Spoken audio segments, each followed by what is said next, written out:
여러분, 기독교 선교라는 말 다들 들어보셨죠? 보통 구호 활동이라든지 아니면 복음을 전하는 그런 모습을 떠올리실 텐데요.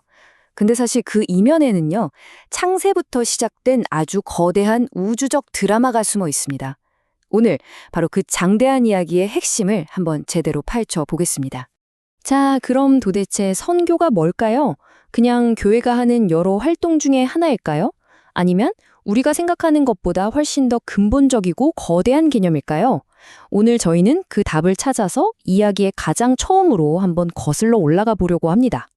네, 바로 이 정의가 오늘 설명 전체를 꿰뚫는, 북극성 같은 개념입니다. 여기서 진짜 제일 중요한 단어는 하나님이에요. 우리는 흔히 선교를 우리가 하는 일이라고 생각하기 쉽잖아요? 근데 이 관점은 그걸 완전히 뒤집어 버립니다. 선교는 인간의 계획이 아니라 애초부터 하나님의 거대한 이야기였다는 거죠. 그럼 이 장대한 이야기의 제1막으로 한번 들어가 보시죠. 모든 것이 완벽하게 시작됐던 최초의 왕국입니다. 아직 갈등도 비극도 없었던 그 세상은 과연 어떤 모습이었을까요? 모든 이야기에는 시작점이 있잖아요. 이 이야기의 시작점은 빅뱅 이전, 시간이라는 개념조차 없던 바로 그때입니다.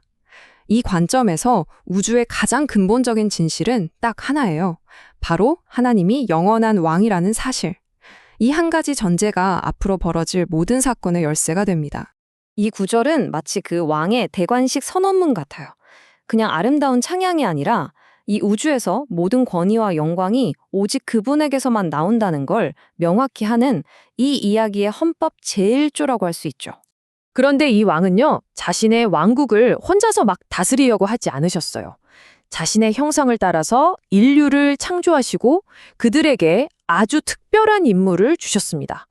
바로 왕의 대리인으로서 이 멋진 세상을 돌보고 다스리는 역할이었죠. 인류에게 주어진 권한, 정말 어마어마했죠. 하지만 여기엔 아주 중요한 조건이 하나 있었습니다.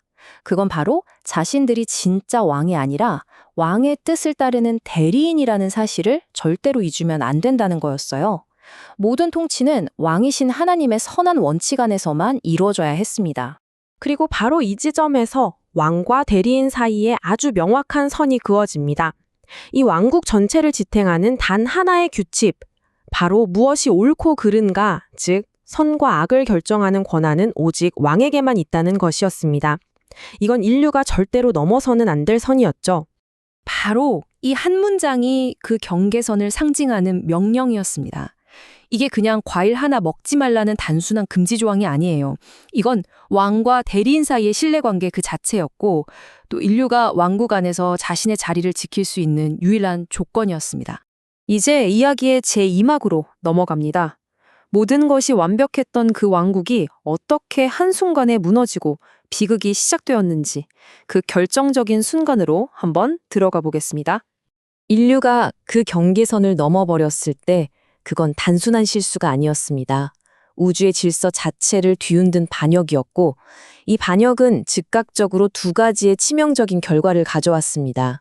자, 이 두 가지 결과를 한번 보세요. 이게 바로 인류가 마주한 파국입니다. 첫째, 왕과의 관계가 끊어지면서 인류는 죄인이 됐고 죽음의 지배 아래 놓이게 됐습니다. 그리고 둘째, 이게 더 심각한데 인류가 다스리던 왕국 전체가 새로운 통치자, 즉 사탄의 손아귀에 넘어가 버렸다는 사실입니다. 그리고 이 두 번째 결과, 그러니까 왕국의 주인이 바뀌었다는 사실은 예수님의 이 말씀에서 아주 명확하게 드러납니다. 예수님께서 직접 사탄을 이 세상의 임금이라고 부르시면서 이 세상 시스템이 새로운 통치자 아래에 있다는 걸 인정하신 거죠. 이전과 이후의 차이가 정말 극명하게 보이죠. 하나님의 대리 통치자였던 인류가 이제는 새로운 주인의 노예가 됐습니다. 왕국은 빼앗겼고 왕과의 관계는 완전히 단절됐죠. 이것이 바로 인류가 처한 절망적인 현실이었습니다. 하지만 왕은 자신의 왕국을 이대로 포기하지 않으셨습니다. 자, 이제 이야기의 제3막입니다. 이 모든 비극에 대한 왕의 즉각적인 대응, 바로 위대한 신성한 구출 계획이 시작됩니다. 바로 이 지점에서 선교의 진짜 의미가 드러나는 겁니다. 선교는 교회가 나중에 만든 어떤 프로그램이 아니에요. 그것은 인류가 타락한 바로 그 순간 왕이 자신의 왕국을 되찾기 위해 즉시 가동시킨 거대한 구출 계획 그 자체였습니다. 그리고 바로 이것이 그 구출 계획의 첫 번째 청사진입니다. 뱀의 머리를 부숴버릴 여자의 후손에 대한 이 약속.